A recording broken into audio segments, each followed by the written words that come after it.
Welcome in, everybody, to another live edition of 410 Sports Talk. Little bonus round. Normally do this on Thursdays. This week we decided to do it today based on two things. One, the franchise tag window being open and all that has to do with Lamar Jackson.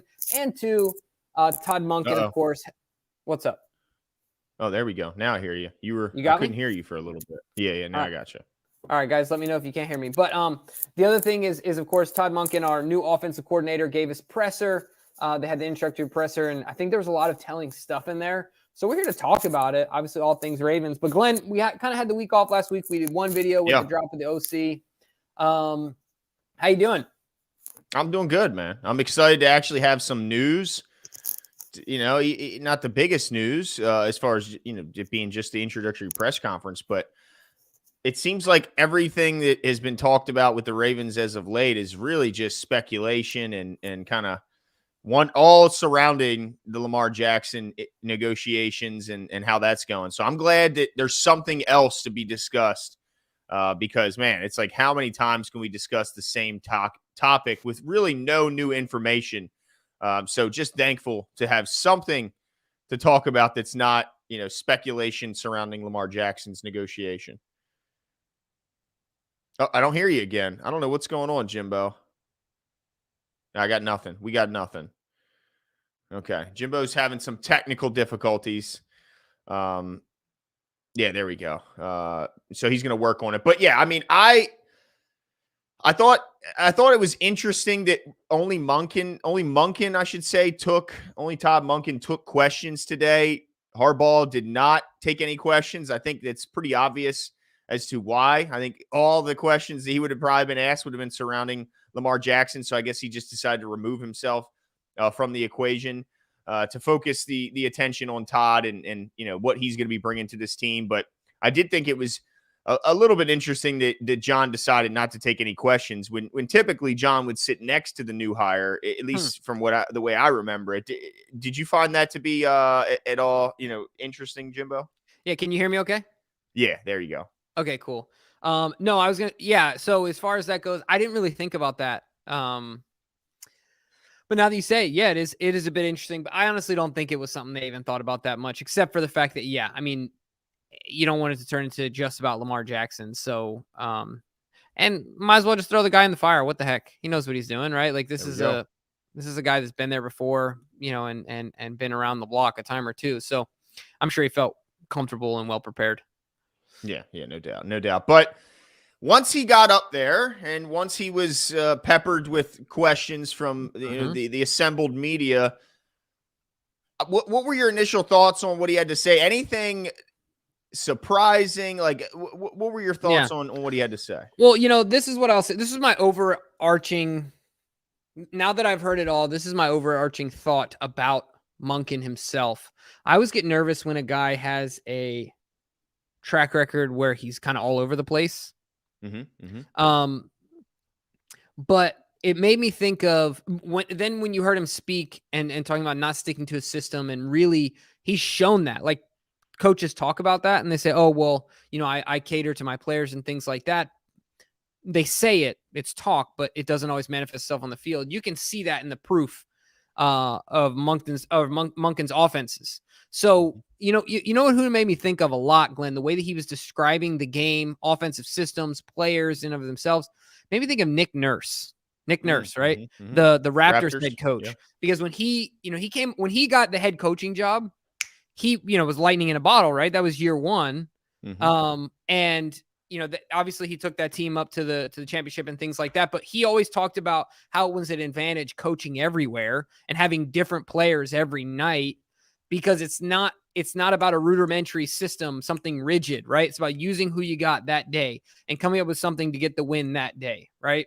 Yep. And I thought a lot about Monken and during his presser and about his approach to football, offense, and similarities there. So it actually got me really excited because I think from the health of our offense perspective, it's encouraging to know that we have a guy that's done it at all levels with all types of injuries, all types of quarterbacks, all types of head coaching preferences from head coaches and things like that.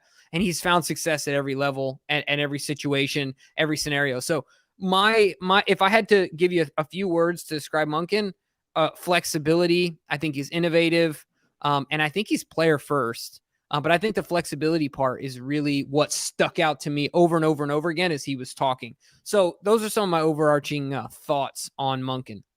No, I think that's very well said. I did find it interesting that it's clear that John Harbaugh went out and kind of targeted a guy that isn't bringing a system, like you said, not a rigid system that he's going to try and, fit players in and draft players to fit.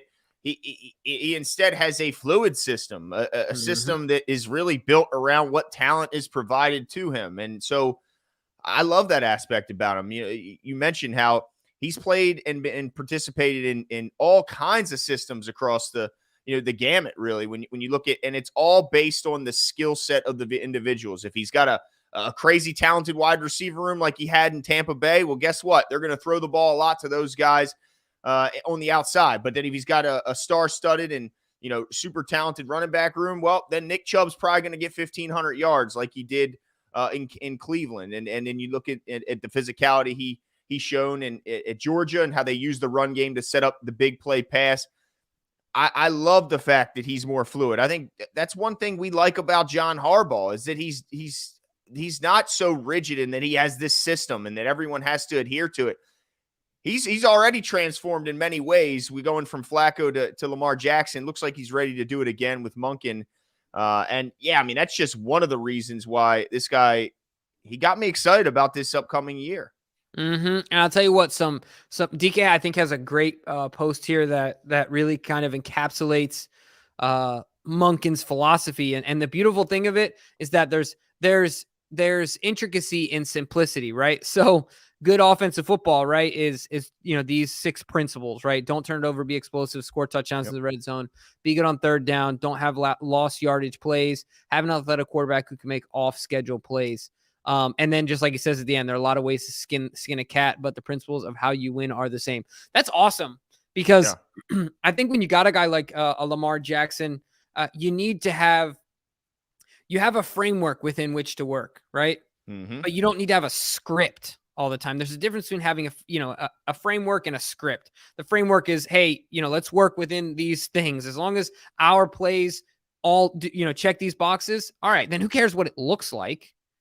Right? Let's cater to the strengths of our players, the strength of our quarterback, the strength of our O-line, et cetera.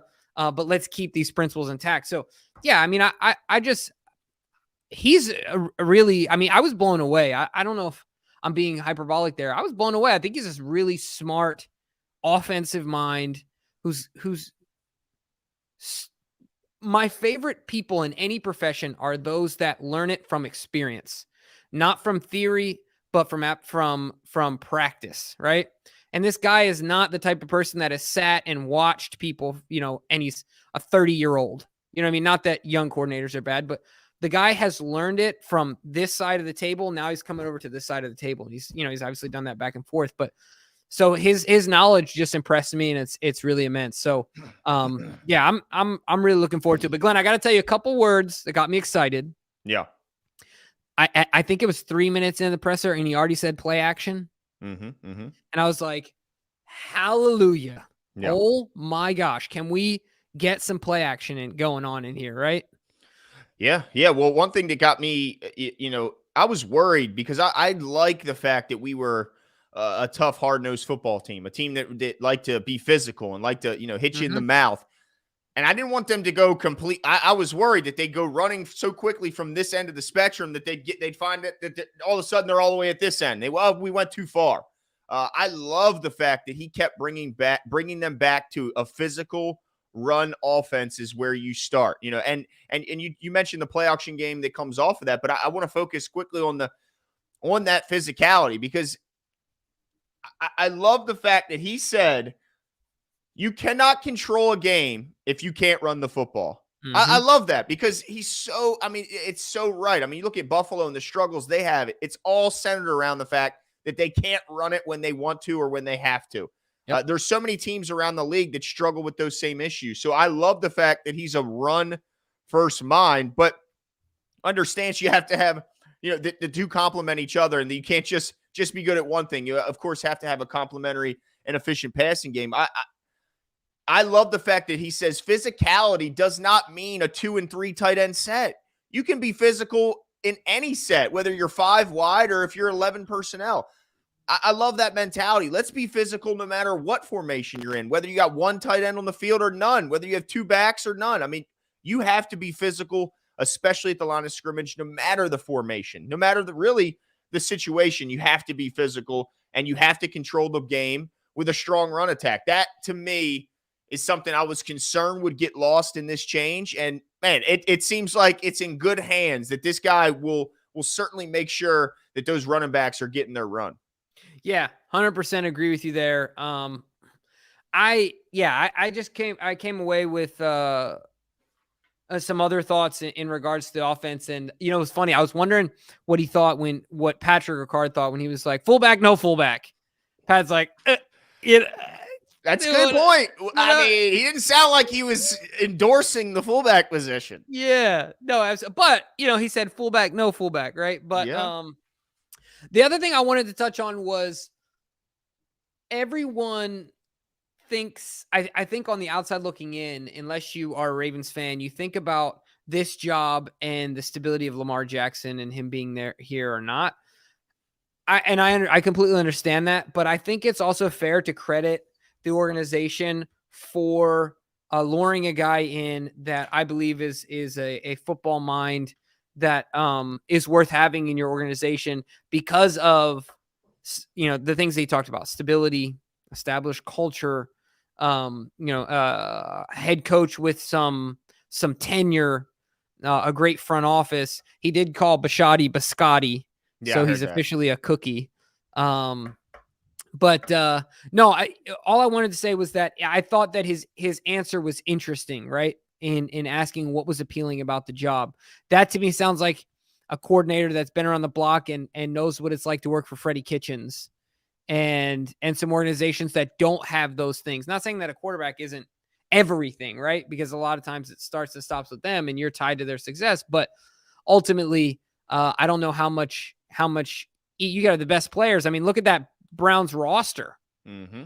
Are you got the best players? If you don't have a good front office, don't have a good head coach, you're going to have problems ultimately. So I thought that was telling, what it was that drew him to the job. I mean, obviously the roster and Lamar had to have drawn him to the job as well, but I thought that was pretty telling. Well, a guy, you mentioned how much he's traveled and he's seen some dumpster fires. I mean, what do you think it was like in the rooms when Freddie Kitchens was in the downward spiral in his last, few months as a Cleveland just Brown. In the coaching office eating donuts, just with the walls burning down around him. Like, he's got interns just bringing in shopping carts of like Hostess. You know what I mean? He's got. I mean, it was just pretty clear that the guy was over his head, and so it's another case, Jimbo, of, like you said in the past, that when John Harbaugh, he can put together a coaching staff, and he is.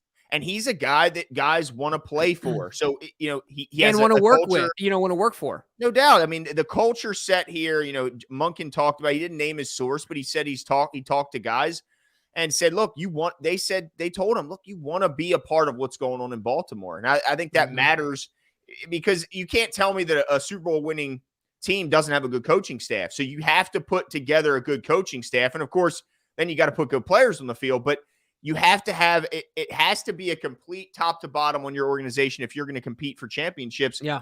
And I think the fact that he pointed to a culture being set and how important that was, the stability at the head coach, a really good defense, I think is another big part of it. He recognizes, man, they're pretty darn good on that side of the football. That's a good point. I forgot about that. He did say that. And then the fact that they need improvement on offense was that final, kind of sticking point. And man, it just feels good to know because I'm sure the Ravens weren't his only opportunity at the NFL level. And we know his opportunity at the college level was the single best opportunity you could have going back to Georgia, which, by the way, he was very much so still wanted back at Georgia, where he would have been likely the favorite to win another national championship.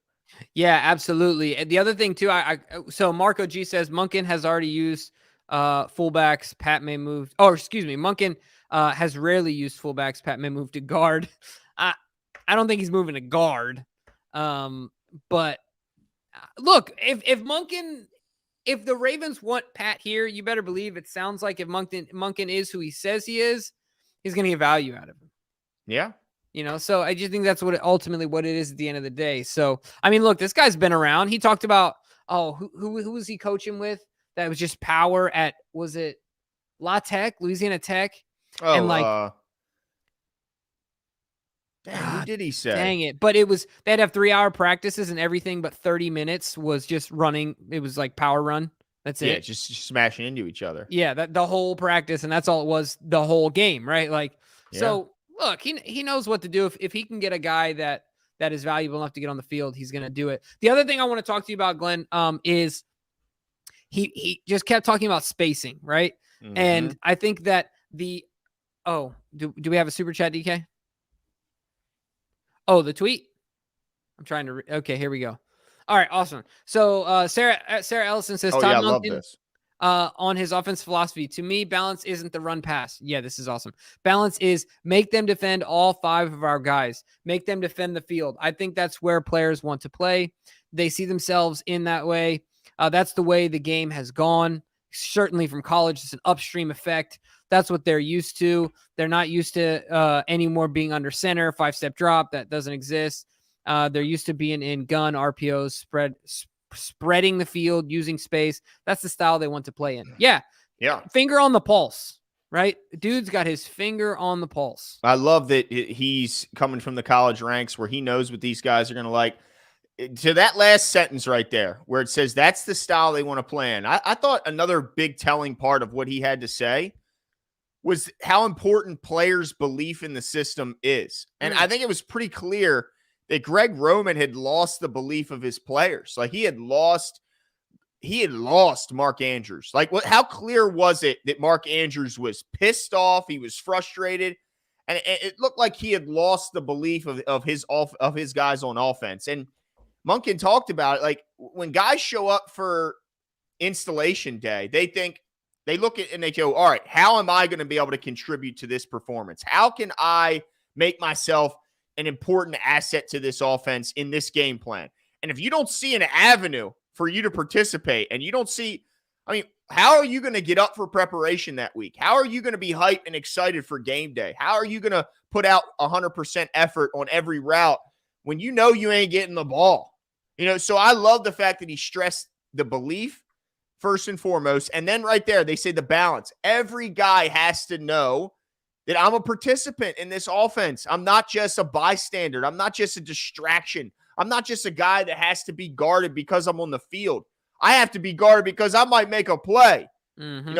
I love the fact that he has a new look on balance. It's not simply run versus pass. It's that every guy that's lined up on the field has a chance to get the ball and make something happen with it. And I think that is so true. Guys want to be excited. The only way you get a guy excited is knowing I got a chance to get the ball in my hands and make a play and help my team win. Yeah, absolutely. And to add to that, the really cool thing in my mind is if you think about his philosophy of balance, and then he always talked his last pillar, right, of the 6 was having an athletic quarterback that can make off script plays. You're always in an advantage from the balance perspective, right? Because they match up 1 through 5, and then Lamar turns into Barry Sanders in the open field, and you're like, oh shoot, So hopefully we get some of that back again. Eli Hoff says, have you watched film from when he was the OC at Tampa Bay and Cleveland? Tampa Bay, that was the 30 for 30 season. I think we all kind of know what happened there. And Cleveland, obviously, yeah.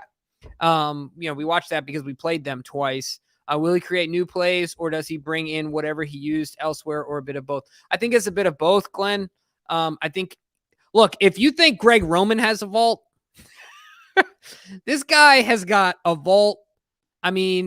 Just think about all the knowledge that he has, how many years he's been coaching, how many places he's been coaching, how many coaches he's coached under, how many things he's gleaned from these guys that he's been around, that it will give him the opportunity to, use what he's done in the past. And then he talked about it, right? Like being flexible is a big part of what he does. So yeah, I think there'll be some creation. I don't think he's just going to, change the title on the playbook from Tampa Bay Bucks to Baltimore Ravens and call it good. I don't think that's going to be successful. No. So yeah, I think it will be a bit of both, to answer your question, Eli.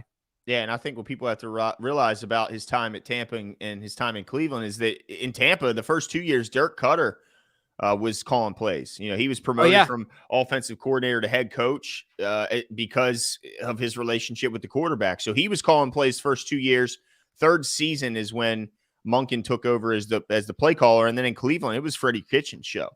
yeah. So he didn't really have a ton of opportunity to truly put his stamp on the offense. He certainly will here. I mean, he will have that opportunity.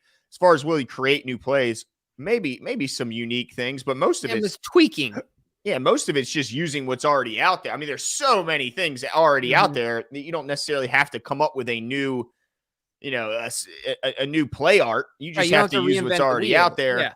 Yeah. And I love the fact that when he talked about developing a passing game, he talked about first of all having guys together. You know, Jimmy, when we were at the it's like when you start listening to guys talk, you start going back into your memories. And I look back at our time when we were at training camp all those times. And he talked about how if you're going to develop a passing game, continuity, doing it together was so important. If you remember, Jimbo, when we were at those practices, a lot of the position groups would kind of be in different areas They were of the siloed. field. Yeah, not always together. Certainly not all like the ones and twos, all with the ones and twos. It was almost like they were all individual, and then at the end they'd all come together to try and make it make sense. But I love the fact that he talked about if we're gonna practice, we got to practice doing it all together, and like we have to emphasize it in practice. Like, man, it's like it starts to make sense. Like, well, yeah, I mean, it's like, duh, why weren't we always doing that? Yeah, no, absolutely. I think that's a great point. Now, to Glenn, to everyone else's, well, to other people's points in the chat. What's your take on his swag? It seems like some people are loving it. He already cursed in his first interview. Yep. He said Lamar's going to take a smoke break, which I think was pretty funny. Yep. He threw some shade at Jameis Winston. Hilarious. I think he's a good fit culture-wise, too. Dude's got some swag, and you need some swag to make it here in Baltimore. Yeah, I mean, look, there's no doubt that he had that. I mean, how do you connect as a 57-year-old man to college kids and become that successful without that? You know, he obviously, he's got a good sense of humor. John touched on it. I think we'll see more and more of it as he becomes more comfortable. But it's pretty clear that, the guy's got a good sense of humor, and it's obvious he has the ability to connect with younger guys, or he wouldn't be so successful at Georgia. Yeah. Now, let me ask you this on a more concerning note. And DK, I want your take on this. If you want to put something in a banner. Concerned, yes or no, that at the point of the press conference, he had not spoken to Lamar Jackson? No, not concerned. Not concerned. I think that right now he's, it's like he said, they're not under contract. Second, I think that his input was asked about, but it wasn't just him. I think they asked Mark Andrews his input. I think they asked a lot of the key offensive leaders their input on what they'd like to see changes wise. But I didn't expect any player to be sitting next to John Harbaugh in the interviews no. and asking Monken questions. So I think input was gathered from key veterans on the offense, and Lamar included. But I didn't expect him to have a conversation with a guy who's not even currently under contract, right? Yeah, no, for sure. Okay, DK's not concerned either. I think there's plenty of time for the connection to be established. All right.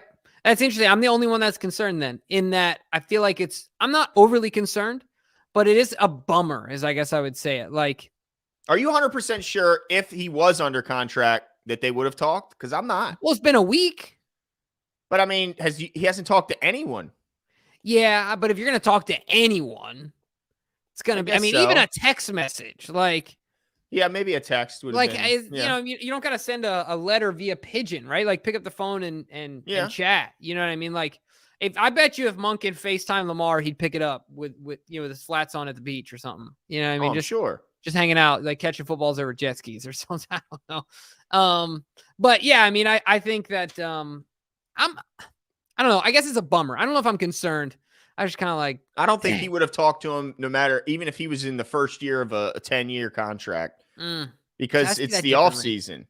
Yeah, just like I hit him up. Like, I mean, you don't think if say, "Hey," you don't think if Peyton Manning is your starting quarterback and he's all right. UOC. Well, Peyton Manning's a control freak. Tom Brady. He's got like, I'm sure he's in there changing urinal cakes. He's so in control of everything. Yeah. But what about Tom Brady? I don't think so. Oh, no way. All he gets is a welcome to Tampa. That's all he would get is it's welcome to Tampa. No way. Welcome to Tampa. That's all he's getting. Anyway, it's not an end all be all for me, but I was a little bummed. Now, here's my follow-up question, and I want both your opinions on this as well.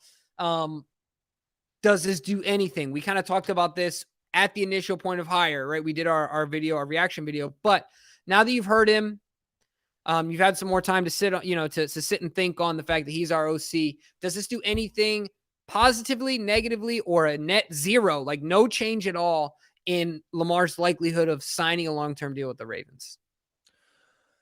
I think that it can do nothing but help, but I'm not sure how much it helps. I think maybe he'd probably be like, oh, okay. Like it didn't piss him off.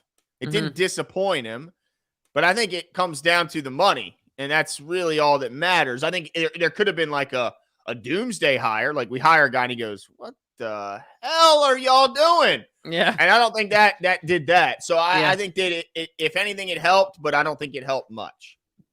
DK, you feel the same? I mean, this is coming down to, let's just be honest, Jimbo. It's all about the moolah. Yeah. Should be a net positive. All right, the message is supposed to be they're trying to get the help around eventually. Yeah, and this is the structure. But I tell you what, if he watched this and listened to him, he's got to be excited. The way he talked about getting guys in space, I loved hearing that. Yeah, like, because spread them out. Let's make sure they cover not just the entire width, but and the entire length of the field. Well, as long as James Prochet's not on the field. Well, yeah, because it's 53 and a half is the width. I think he thinks it's 56, 58. He thinks it's a little bit wider than the true James Prochet. But Poor man, guy. I got to imagine the way he's talking about getting guys in space and wanting to utilize that. I mean, my goodness, Lamar Jackson in space is about the sweetest sounding sentence I've heard in a while. Yeah, I mean, how many times did we talk last year, Glenn, about the difference between other OCs being able to scheme guys open, right? And we hardly saw that. The only time players were schemed open wasn't the scheme. It was Lamar going off script and then Andrews breaking off his route. Yeah. And just being wide open, right? Like that generally was what it was. Now, look, once again, no knock on Greg. He could scheme running backs to 1,000 yards, right? But he would have his wide receivers and tight ends running into each other. Yeah. So, and not even like, you're not even exaggerating. Yeah, I know. Like it's literally running into each other and just looking at each other like, well, what do we do like, now? Are you supposed to be here or am I supposed to be here? Yeah, exactly. So DK seems to think that Mark Andrews is going to eat under this system. He's a space guy anyway. This only help him out. 100%. 100%. Look at what he did at Georgia. He said, look, my best two guys are tight ends. And like he said in the presser, he went to the slot guys and said, sorry, guys. I mean, these are our two best guys. And they were like, true. And then that's kind of how it happened. So I think, yeah, absolutely. Mark Andrews has got to be excited. I think all our best players should be excited because it sounds like he's going to take the best players and get them the ball. But, I mean, really, everybody should because it's really sounding like everyone's going to get an opportunity to eat. But he did say, and he always said at the end of all that, you still got to earn it. Mm-hmm. You're going to get an opportunity, but you still got to earn those opportunities. Yeah, I mean, he's not wrong, and I love it. You could tell that's some of the college stuff coming out. Mm-hmm. You know what I mean? So nobody's promised. I don't care how 5-star recruit you are. Yeah, I don't care how much money you make. That's right. I absolutely love that too because to me, sports, like just philosophically speaking, give me hope that like the life should be a meritocracy, right? It's about what you earn, not what you're given, and so that's how I like to live my life. So Adit Mahmood says biggest winner of the Monken hire is McDonald. He gets to practice against his offense on a weekly basis. I don't know if he's the biggest winner. But the benefit. Yeah, definitely a benefit. Because practicing against a Greg Roman offense, how much does that prepare you for the rest of the league? Yeah, what does that do for you're right. Exactly. I mean, this guy, the flexibility he's going to bring, he can prepare you for some offenses, Jimbo. 100%. Sorry. Oh, absolutely. Now, The other thing we got to talk about, Glenn, is and we can keep talking Monken. I absolutely want to do that, but I do want to pepper in some conversations about Lamar Jackson because there's been some things on my mind. Today, the franchise tag window is open. Mm-hmm. Nothing has happened, but I think that it is a good sign that Lamar has not been tagged yet, because that means the Ravens, I think that there's a chance in these next 2 weeks, so it's from today to March 7th, that the Ravens could still get a deal done. While I don't think it's very likely, the reason it's like my mom used to say when I applied to college, Glenn, look, just because you didn't acceptance yet, it's good that at least you didn't get a rejection letter yet, too. There you go. You're Didn't still say in the no. game. You're still in the game. If they're ducking your call, at least they ain't say no. That's right. So right now, what we got going on is, everyone, if you're wondering why the Ravens haven't done the tag yet, yeah, it really is around, at least from my purview, that they're having conversations. Mm-hmm, they're in if they weren't in conversation and they weren't close, and there wasn't some sort of proximity between sides, I think the tag is immediate. Boom. Well, right? Like, but why let me ask you this. Let me pause you there. How much of public perception plays into the decision of when you place that tag? They may know right now we're going to have to tag them, at least to buy time. Sure. But they won't do it because they know the reaction. They're going to tag them right now? They're not even going to wait till the end. They're going to, tag them right now. So we got no chance to sign it. Like, how much of the public reaction makes that call? I don't think it does in this organization. Okay. I think there are too many veteran guys in the room to really let. But signing it doesn't make you not be able to negotiate. So why not? Right.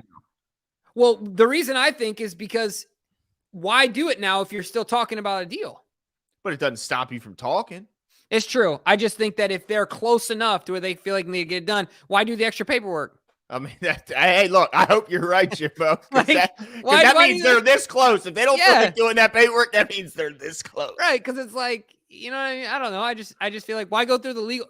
Look, man, getting two organizations to agree on legalities is like pulling teeth, dude. So why do it twice? That's true. That's true.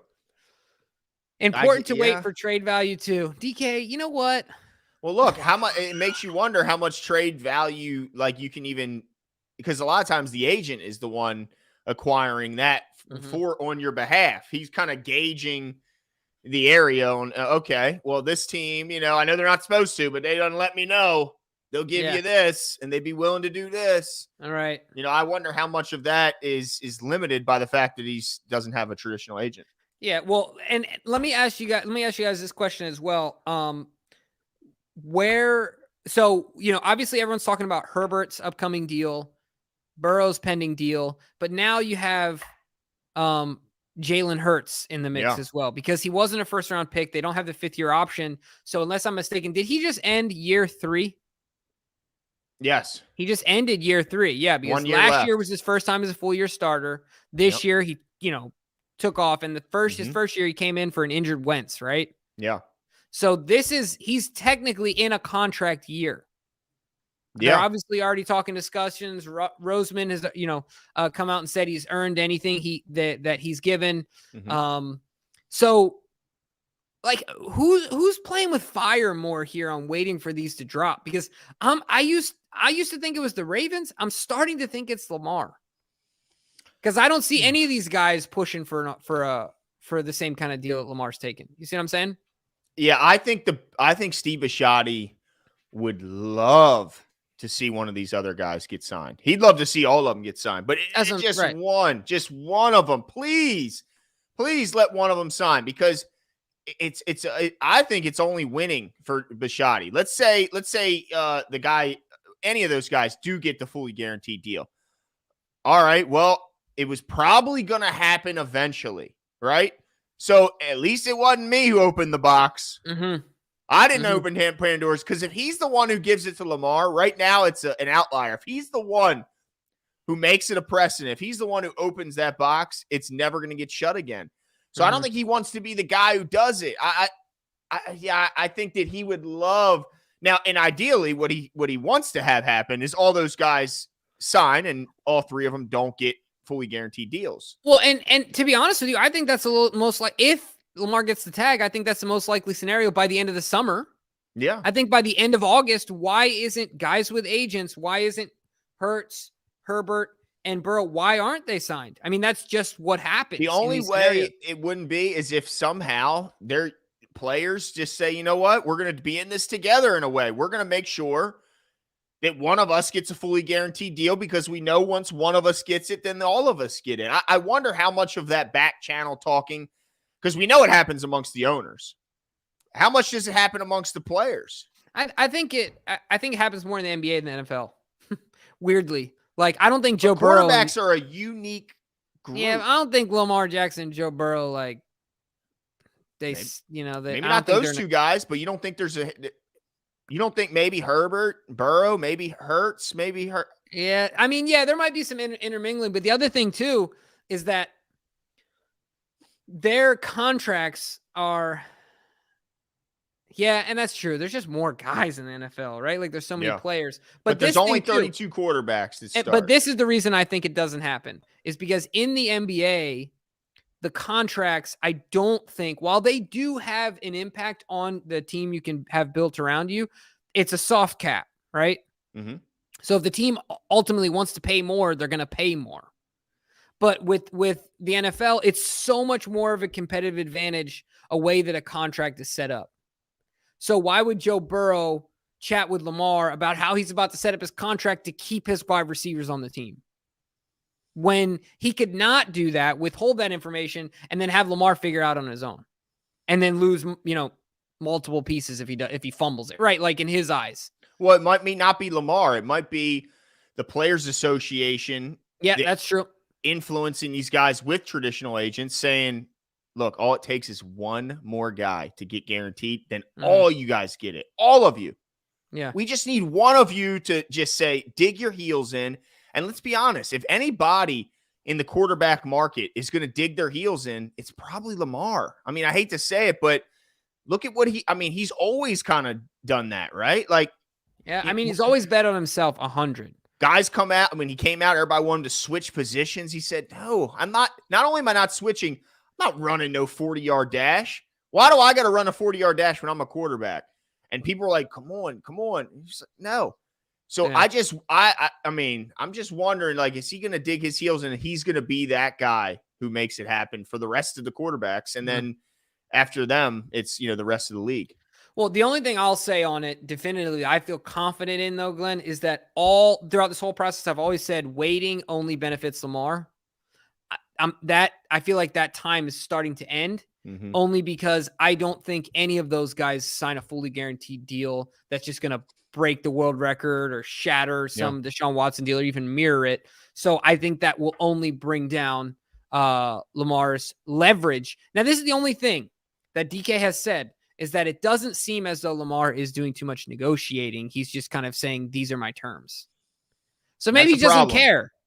Yeah, maybe he's like, no, this is me. I'm not Joe. I'm not Justin. And I'm not Jalen. Right? I'm Lamar. This is my price. He could still do that. He could. So, he could. And that's a problem. Yeah. For the Ravens, that's a big, big problem. They need some type of flexibility from him. Yeah, absolutely. So let's round this conversation out with this, Glenn, because we also had a pre-show conversation about this, and where DK and I kind of disagreed. That now, if they place the tag on him, there's the non-exclusive where other teams can put in an offer sheet basically, and they would have to give up 2 1s and the and then obviously they'll give Lamar a contract, but they'll give us 2 1s, and then we would let Lamar go. Obviously, we have the right to match that, or the Ravens could do a non-exclusive, which would mean no team can touch Lamar Jackson. The Ravens are the only ones for next year that have the rights to him. Now, the first one, the first one, the exclusive is at 32.5. The second one, the exclusive, is at 45. The non-exclusive is at 32.5. Apologies.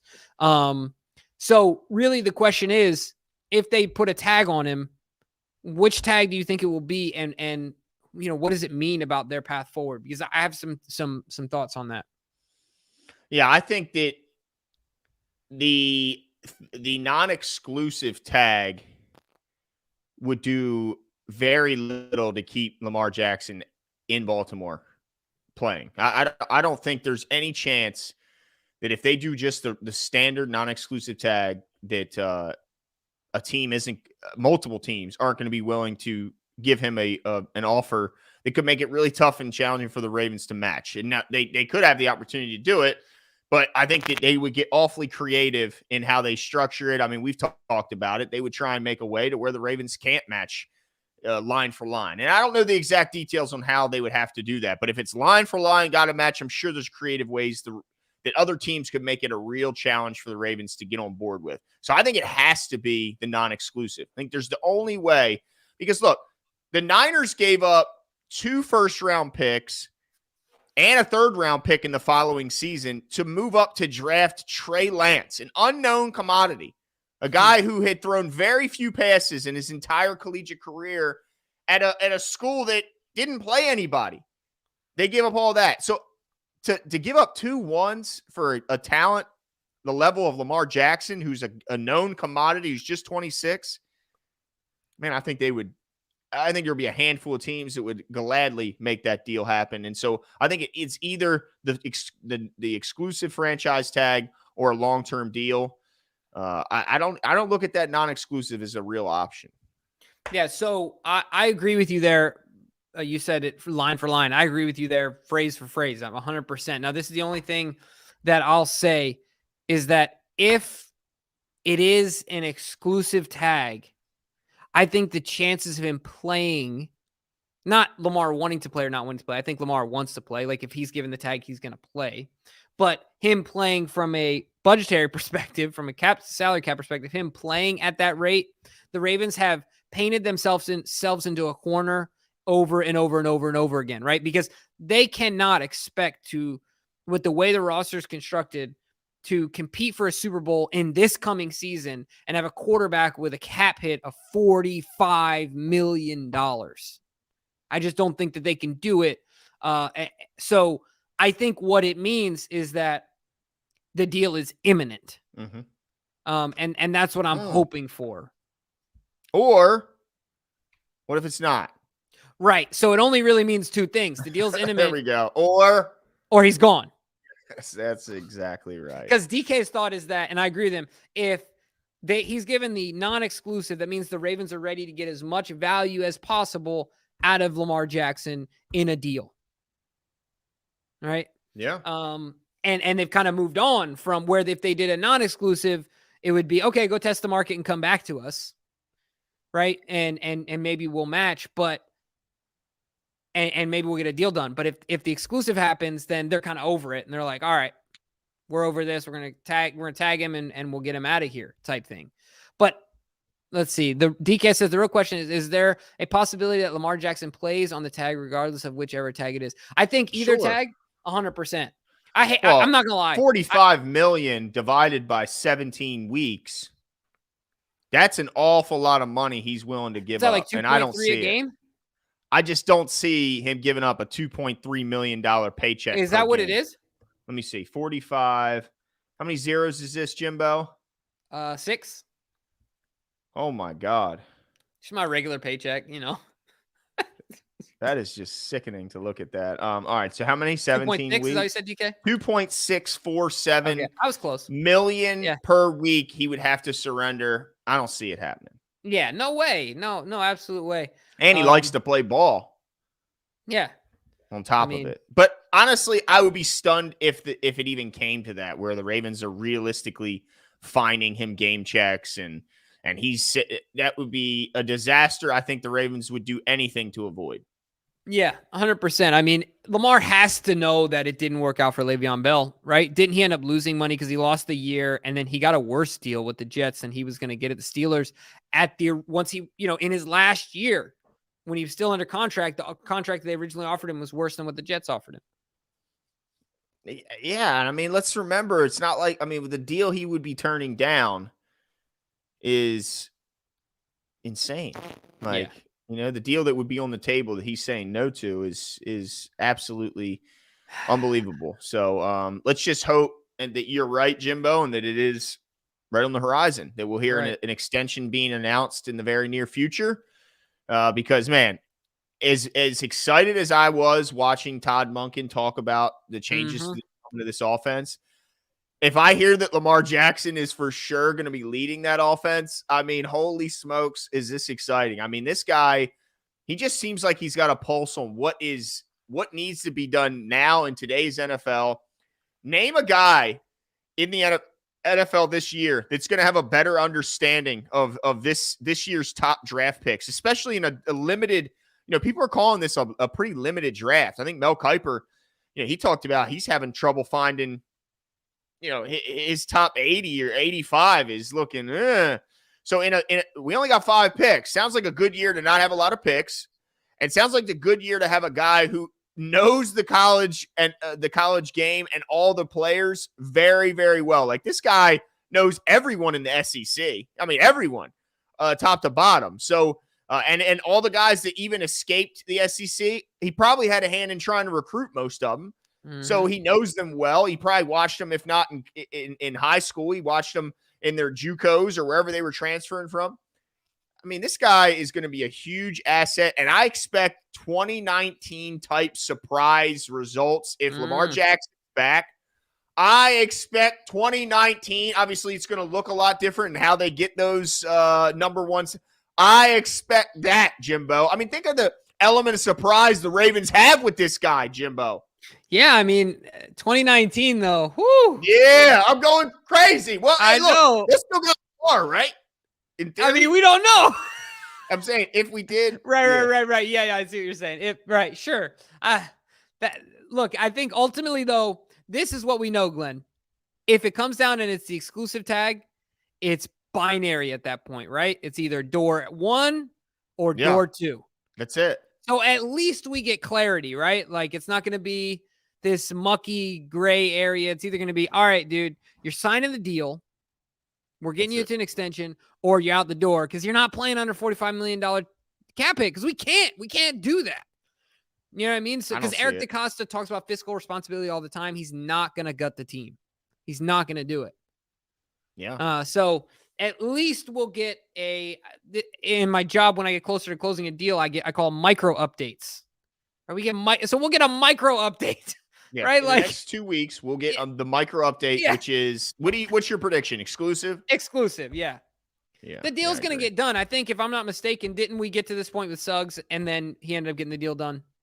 Oh, and then it not just him. Same thing with Ray Rice. Yeah, and wasn't Haloti Nada the first time around? That played on a tag or something? There was some situation. I can't remember, but yeah.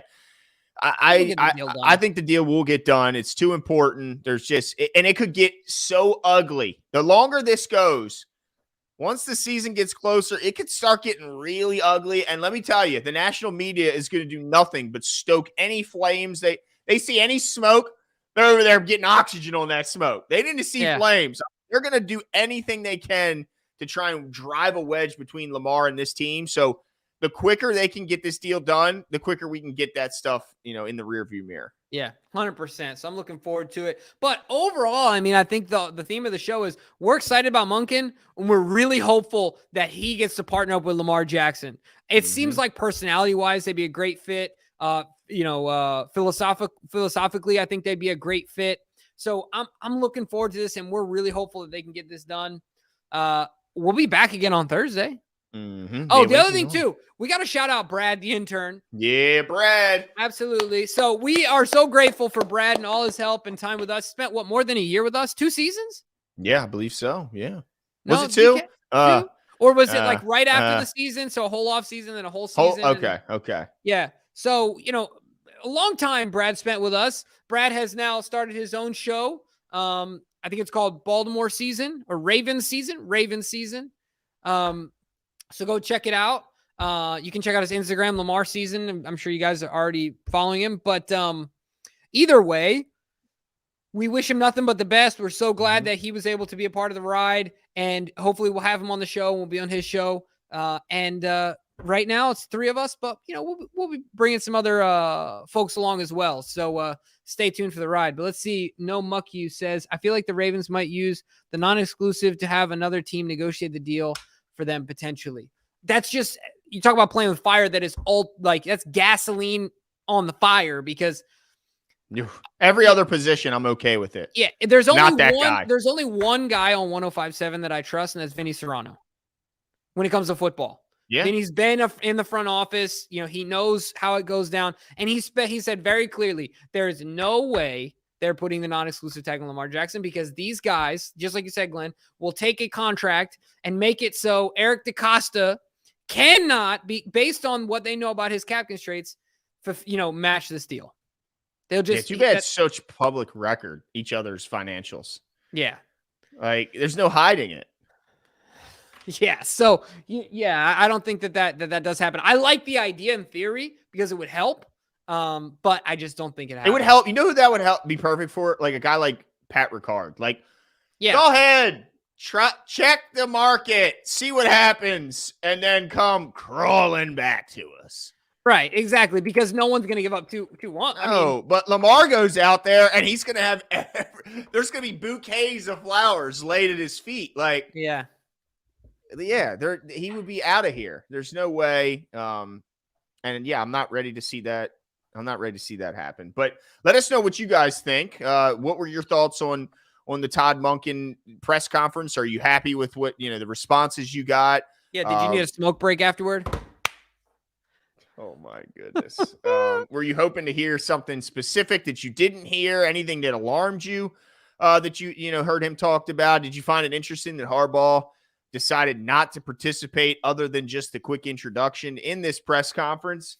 And then also give us your thoughts on Lamar Jackson and the continued saga that is his contract negotiations. List it all in the comments below, and we will talk soon.